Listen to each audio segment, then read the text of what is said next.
Miarabantsika rehetra amin'ny anaran'i Jesosy ilay tompon'izao rehetra izao. Aza variana eto, omano ny mandrakizay. Izay indray havana no lohatenin'ity vidéo manaraka ity. Rehefa tena mandinika ny Baiboly sika dia mahita ny tena mahatery ny fon'Andriamanitra, izay tena mahamaika an'Andriamanitra, izay tena tanjon'Andriamanitra lehibe indrindra eo amin'ny fiainantsika. Dia tsy inona izany fa ny andovatsika ny fiainana mandrakizay, ny ahatongavantsika any an-danitra. Ary raha mijery ianao ao anatin'ny Baiboly dia tena miverimberina foana izany hoe fiainana mandrakizay izany. Haitsika tsara izao ny Jaona 4:5-20 fa toy izao no nitiavan'Andriamanitra n'izao tontolo izao, nomeny ny zanan'ilay tokana mba tsy ho very. Io hoe mba io dia midika tanjony io. Izany hoe ny tanjon'Andriamanitra nandefasana ny zanan'ilay tokana dia mba hahatonga anao tsy ho very fa hanana fiainana mandrakizay. Izay aloha ny zava-dehibe indrindra amin'Andriamanitra. Ary io dia naseho an'i Jesosy Kristy io. Nisy fotoana izy rehefa nitory teny dia nambarany mihitsy no hoe raha ny tananao na ny tongotrao no manafotohana anao izy dia tena miteny anao fa tapao izy hiala aminao izy fa tsara anao niditra kilemaina na mandringa any amin'ny fiainana noho ny manana tanana roa na tongotra roa nefa harina any amin'ny afo maharitra mandrakizay. Izany hoe tena zavatra misy io zavatra resahan'i Jesosy Kristy io, ary io ny tena mahatery azy hoe aleo mihitsy aza tsisy tanana sy tongotra ozy izy dia makany an-danitra, makany amin'ny fiainana toy izay hoe misy tanana roa sy tongotra nefa ho very. Ary tena ambarany foana izany inona ny soa azon'ny olona izy na ho azon'ny Daola ary izao toy izao nefa very ny ainy. Izany hoe tena zavatra goavana be amin'Andriamanitra ny ahatonga anao tsy ho very, ary izay no tena tanjony ny ananantsika fiainana mandrakizay. Ary indro nisy anankiray nanantona azy ka nanao hoe mpampianatra, inona ny tsara ataoko ahazoko fiainana mandrakizay. Na ny olona tamin'izany fotoana izany koa aza rehefa nanantona an'i Jesosy Kristy dia manontany. Izany hoe ilay fiainana mandrakizay izany no katsahana sy tadiavina. Ary be dia be ny nanantona azy nanontany an'io fiainana mandrakizay io satria ny zavatra nitoriany sy nampianariny dia mitaona ny olona foana ho amin'izay ilay mandrakizay izay. Manomana ny olona ho amin'io mandrakizay io Jesosy Kristy ravana. Izay mino ny zanaka manana fiainana mandrakizay. Izay tsy mety mino izy dia tsy ahita fiainana fa ny fahatezeran'Andriamanitra no mitoetra ao aminy. Ary izao nanome azy fiainana mandrakizay mba tsy ho very mandrakizay ary tsy hisy androbaka azy amin'ny tanako. Any amin'ny Jaona 10:7-20. Miverimberina foana io teny hoe mba hananana fiainana mandrakizay sy famonjena io. Eny hatrany amin'ny epistely ary Titosy 4:7 mba ho hamarinina amin'ny fahasoavana isika ka ho tonga mpandova araka ny fanantenana ny fiainana mandrakizay. Ny antony nanamarinana an'Andriamanitra antsika izany dia ny ahatonga antsika ho mpandova. Ny teny fikasana dia tsy inona fa ilay fiainana mandrakizay. Ary izao ny fanambarana, fiainana mandrakizay no omen'Andriamanitra antsika ary ao amin'ny zanany izany fiainana izany. Fa nahoana moa no hoe te hanome antsika fiainana mandrakizay Andriamanitra? Satria izay mihitsy ny antony namoronany antsika olombelona. Rehefa naharany Adama sy Eva izy dia nametraka azy ireo tao anatina toerana izay ivelomany mandrakizay. Saingy rehefa niditra ny fahotana dia nisy ilay fahafatesana. Io fahafatesana io izany no nanapaka ilay fahavelomana tsy ho tonga mandrakizay. Dia tsy maintsy nitady fomba Andriamanitra handresena io fahafatesana io mba hahafahantsika indray manana ilay fiainana mandrakizay. Dia izay ny tanjon'Andriamanitra aminao. Izay ny tena mahatery an'Andriamanitra aminao. Izay ny tena ao am-pon'Andriamanitra amintsika rehetra. Ny ahatonga antsika ho any an-danitra, ny ahatonga antsika tsy ho very, ny ahatonga antsika hanana fiainana mandrakizay. Indray mandeha ravana dia nisy mpanompon'Andriamanitra anankiray somary nampalahelo ny zavatra niteneniny. Ozy manao hoe zaho ozy ohatry ny hiala amin'ity fiangonana misy anay ity.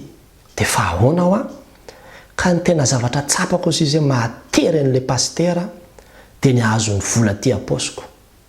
Fa tsisy resaka mihitsy izy ny ahazahoany ny fanahako ny famonjena. Ny resaka hoe famonjena ny fanahako izy ohatrany tsy misy resaka mihitsy fa rehefa miresaka aminy dia ny vola ty apôsiko no hitako hoe mahamaika azy ny ahazo azy. Tsy ho vovonjy mihitsy aho sisy raha hijanonao dia tena tonga saina be indraindray tokoa ry havana lasa mivoana toy izany ny tanjona, na dia ny tanjon'ny fiangonana na dia ny tanjon'ny mpanompon'Andriamanitra. Indraindray misy fiangonana ny zavatra tena ampanantenanao tsy resaka fiainana mandrakizay. Jesosy Kristy ravana dia maty teo ambony azy fijaliana tsy ahatonga antsika ho mpanan-karena be akory. Na ahatonga ny fiainantsika hoe ho mpanefoefo na ho tafita be na ho toy izany fa ny ahatonga antsika ho any an-danitra. Ary ny olona zay manana ny anarany voasoratra ao an-danitra no atao hoe mahomby, no atao hoe tafita, no atao hoe afaka tafavoaka. Fa raha ohatra ka heverintsika hoe ny olona tafita sy ny olona tafavoaka amin'ny fiainana dia ny olona zay manana fiara, na olona zay manana trano, na nahatsangana orinasa, na manana vola be any banky, dia Jesosy Kristy zany tsy tafita izy. Tsy tafavoaka mihitsy zany izy tamin'izy tety ambony tany satria tsy nanana izy na dia trano aza. Ny anaranao voasoratra any an-danitra, ary zany nahatonga Jesosy teny tamin'ny mpianatra manao hoe aza mifaly satria nahita fahombiazana teto amin'izao tontolo izao na naiky ianareo ny fanahy, fa mifalifa voasoratra any an-danitra ny anaranareo. Zava-dehibe zany hoe manana anarana voasoratra any an-danitra izany, ary zany ny tanjon'Andriamanitra amintsika. Indraindray ny mampalahelo rehefa mandeha mivavaka isika, ny tena mahamaika atsika dia ny hanafaka le olana ranofo. Ohatra n'le vahoaka nitady ny Jesosy Kristy tamin'ny fotoana andro ihany le hoe miazakazaka manatona anareo izy mba azo mofo sy azan-drano satria izay no hitanareo taty amiko. Le aranofo, le mahamaika anao zany dia le hoe marary ny zanako, mikorotana ny tokantranoko, manao an'izao ny fianarako, mitady asa. Dia raha misy olona indraindray mangataka vavaka amin'ny mpanompon'Andriamanitra dia zavatra aranofo daholo ny tadiaviny. Dia hitanao mihitsy hoe ny zavatra tena tanjona tadiaviny reto olona reto amin'Andriamanitra dia resaka aranofo fotsiny. Nefa ny tanjona zay tadiavin'Andriamanitra amin'reto olona reto dia ny ananany antoka, ny ananany toerana hiazomany izany fiainana mandrakizay izany. Ary io toerana any an-danitra io tsy moramora ny miazona an'io izany natonga anazy te manao hoe tano mafy zay anananao mba tsy hisy aka ny satroboninahitra ao. Izany natonga ny Paoly teny manao hoe niady tsara ny finoana ozy izy, na vitany fiazakazahako ny tahiry ny finoana ankehitriny dia tehirizina ho any satroboninahitra. Zany hoe mila tazominao mafy io satria rehefa izotra ho any amin'ny ololalana makany amin'ny fiainana mandrakizay eo ianao dia ho avy amin'izay ny olona rehetrarehetra hisitona anao hiverina, ho avy ny karazana olana, ho avy ny karazana fanenjehana, ho avy ny karazana fanesoana sy ny fanalana baraka izay hitarika anao hiala amin'ny ololanan'Andriamanitra io ka hatonga anao hiverin-dalana. Dia izany mahatonga ny olona sasany miteny rehefa mivavaka dia ohatra vao mainka lasa be problème be, rehefa mivavaka dia vao mainka lasa ohatra ny afa-baraka ozy ny olona sasany, rehefa mivavaka dia lasa ohatra vao mainka lasa tsy tiany tao ampiasana. Eny tompoko, zany mihitsy satria ny devoly koa dia mba manana tanjona aminao. Ny tanjony dia ny ahatonga anao hiara ho faty aminy any amin'ny fahaverezana mandrakizay, ary izy vonona hanome anao mihitsy ny zavatra rehetra mba hahatonga anao hiankohaka sy hiara-very aminy any. Dia izany mahatonga an'ireny olona reny marobe amin'izao fotoana mivarotra ny fanahany izy ho any amin'ny Satana dia mba mahazo harena, laza, vola, fahefana kely eto amin'ity zao tontolo zao ity, fa ny takalo an'izay dia manao pacte amin'ny devoly izy fa ho an'ny devoly mandrakizay ny fanahany. Very ny ainy. Ary zany ny ambaran'ny tenin'Andriamanitra, inona ny soa azon'ny olona raha mahazo zao tontolo zao izy nefa very ny ainy. Tsy tian'Andriamanitra ho very ianao ry havana. Tian'Andriamanitra ianao hanomana ny mandrakizay ianao. Zany no zava-dehibe indrindra tokony ho banjintsika sy ho tadiavintsika eto amin'ity tany ity. Ary zany satria mandalo anitsika eto mandalo zao fiainana zao sy ny filany izy fa ny manao ny sitrapon'Andriamanitra ihany no maharitra mandrakizay. Vetivety ianao dia tafaly eto. Reny hitantsika be dehibe amin'ny tambazotra tserasera reny, tsy amin'ny fiainana andavanandro. Misy olona tsy apozinao mihitsy, ray minitra eo dia lasa, ray minitra eo dia lasa. Misy aza moa matory dia tsy mifoha intsony fotsiny tsotr'ao. Efa voaomana ve ny mandrakizay antsika rehetra, efa voaomana ve ny mandrakizay antsika rehetra. Fa izany no antom-pisian'ny fiangonana, izany no antom-pisian'ny fitorana filazantsara. Ary ny tenako aza dia mandihy ny tena mandrakarivanay amin'izay satria mora mivoana amin'izay tanjona izay tsika olombelona. Amin'ny voalohany zao mety mitory ianao zany dia mangataka amin'ny tompo, tena hitory ary tompo, hitory amin'ny tambazotra tserasera. Dia manomboka mitory ianao dia manomboka asa be dehibe ny j'aime, betsaka ny partage, ny commentaire sy ny toy izany, dia variana amin'iny ianao, dia lasa mifantoka amin'iny ianao, dia lasa focus amin'iny ianao, lasa iny indray nataonao tanjona hoe ny ahazahoanao j'aime betsaka, ny ahazahoanao partage betsaka, ny ahatonga an'ilay vidéo anao paritaka be dehibe. Dia lasa mivadika amin'izay indray ny hafaran'ilay izy dia lasa tsy tafiditra ntsony ilay fitorana filazantsara. Ary be dehibe mihitsy ny olona ny tanjony dia zao ny ahatonga ny olona be dehibe ao anatin'ilay fiangonana, ao anatin'ilay fikambanandry zareo, ny ahabetsaka ny vola, ny ahatonga an'izao, fa tsy manana eritreritra hoe ahoana ny ahatongavan'ireo tontolo reto any an-danitra, ahoana ny hanomanana ny fanahin'ireo tontolo reto any an-danitra. Izany ny zava-dehibe indrindra. Ary zany no ilazana amintsika eto manao hoe aza variana eto ianao, be dia be ny zavatra mety mahavariana antsika, variana amin'ny vola, variana amin'ny asa, variana amin'ny diplôma sy ny fianarana. Izany rehetrarehetra zany dia secondaire daholo, aza ataonao lahara-pahamehana zany. Ny lahara-pahamehana amintsika dia ny lahara-pahamehan'Andriamanitra amintsika, dia tsy inona fa ny andovatsika ny fanjakan'Andriamanitra. Ahoana ny ataonao mba handovanao ny fanjakan'Andriamanitra? Tsy misy afa-tsy hoe izay manana ny zanaka. Rehefa manana ny Jesosy Kristy ianao, raiso Jesosy Kristy, ho tompo sy mpamonjy ny fiainanao.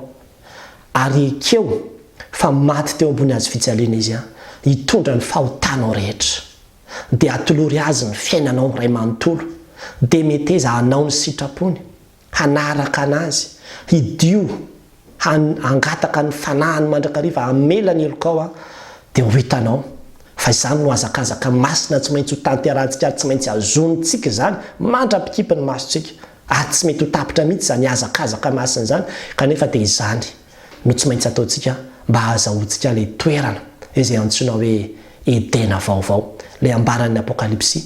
Dia be mihitsy ny tenin'Andriamanitra izay milaza an'izany. Mitaona antsika Andriamanitra ry havana hifantoka amin'ny lahara-pahamehan'Andriamanitra, dia tsy inona fa ny fiainana mandrakizay. Amin'ity an'io ty ry havana, matoa ianao mbola mandray izao hafatra izao, dia mbola manana tombony ianao, satria mbola afaka manomana ny mandrakizay ianao. Ny vavaka, ny tenin'Andriamanitra, ny fibebahana, ny fandianana mivavaka, aza ataonao ambanin-javatra zany. Fa ireny rehetrarehetra ireny dia entraînement, ilayntsika daholo ireny, fanazaranteny ilayntsika daholo ireny mba hananantsika ilay toe-panahy mendrika rehefa tonga ny tompo amin'ny fotoana izay hatongavany. Mety handalo ny olana, mety handalo ny sedra samihafa, fa ny tanjona dia tsy hoe ny afaka ny olana, fa ny tanjona dia izao hoe manao ny anarana voasoratra ny an-danitra. Rehefa izay ny tanjonao, na tsy mivahana ny olana, tsy miala amin'Andriamanitra ianao. Fa raha ohatra ka hanafaka ny olana io ny tanjonao, rehefa tsy mivaha io dia miala amin'Andriamanitra ianao.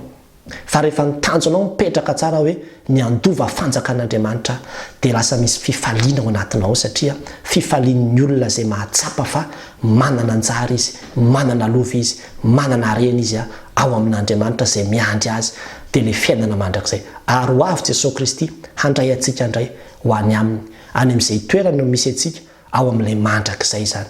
Aza atao ambanin-javatra mihitsy ny ara-panahinao, ny fiainam-panahinao, ny vavaka sy ny famakianao ny tenin'Andriamanitra, ny fibebahanao sy ny fandraisanao, fiainanao an'izany hoe fiainanao amin'ny Kristy izany, fiainanao an'i Jesosy Kristy ao anatinao, fiarahanao mandeha aminy.